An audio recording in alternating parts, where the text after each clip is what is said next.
आपल्याला इथं जे काही शब्द दिलेत हे शब्द आपल्याला या चित्रांच्या जागेवरती मांडायचे.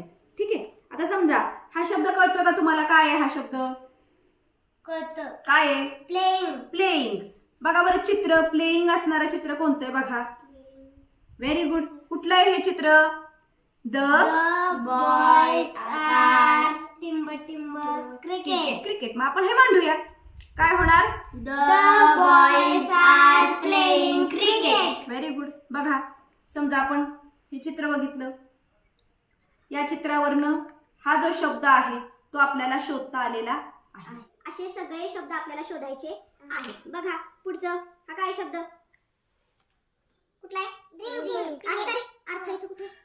Very good. The cat is टिंब टिंब मिल्क. नाही आता टिंब टिंब म्हणायचं नाही आपल्याला. Direct the cat is drinking milk. Milk. Very good. चला पुढे बघा. दुसरा कुठला शब्द घेताय? हा घेऊया. हा वर्किंग. वर्किंग. पुढे हा काय आहे? स्टडीइंग. गोइंग. गोइंग कुठे वापरताय?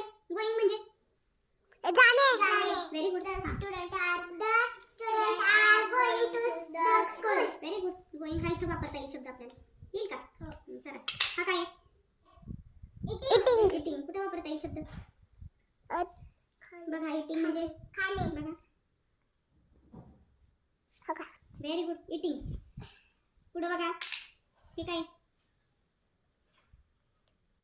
अशा पद्धतीनं आपल्याला 30 क्रियापदं इंग्रजीची कळणार आहेत.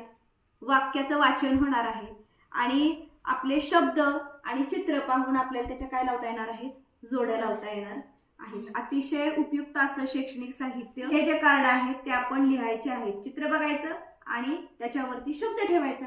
आपल्याला सगळे शब्द पाठ आहेत बऱ्यापैकी. जे नाहीत त्याचं वाचन आपण करायचं आणि पाठांतर करायचं. चला.